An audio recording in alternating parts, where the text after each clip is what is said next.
dic Arcadi Valiente i sóc músic. I sóc el pianista que sol acompanyar, contar les pel·lícules que es passen a la Filmoteca. Jo he triat una pel·lícula, Els quatre genets de l'Apocalipsi, de la novel·la de Blasco Ibáñez, la novel·la més universal que no localista d'este senyor, que va escriure entre 1914 i 1916. És la història d'un terratinent espanyol a l'Argentina que té dos filles, que les casa l'una amb un francès i l'altra amb un alemany, i que quan tornen a Europa, veges per on, es troben l'un i l'altre lluitant en contra a les trinxeres de la Primera Guerra Mundial.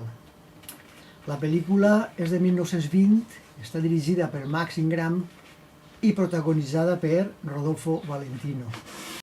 Hi ha una referència quant a la velocitat que tenen els maquinistes, que és fixar-se en el fum, que és una cigarreta per exemple, o en el caminar d'un animal, un cavall, un gos. Si no és la velocitat adequada, això no funciona bé.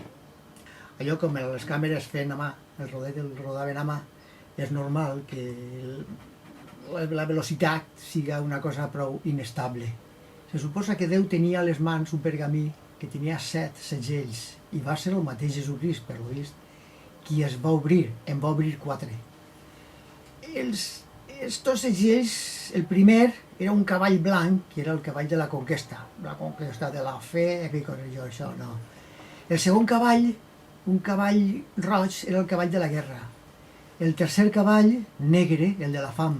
I el quart, el de la mort, un cavall blanc groguenc.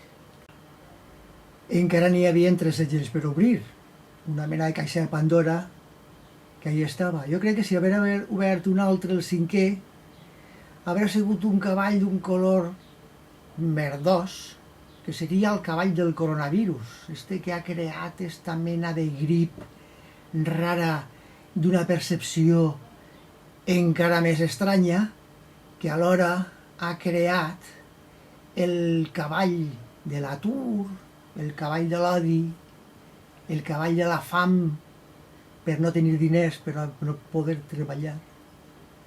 En fi, una qüestió peliaguda que el temps segurament sentarà al seu lloc i ens dirà què ha sigut i què no ha sigut.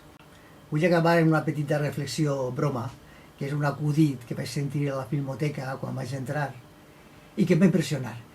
I és graciós perquè era una cabra que estava menjant-se un rodet de cine i li pregunten: què, t'agrada, Diu, sí, però em va agradar més el llibre.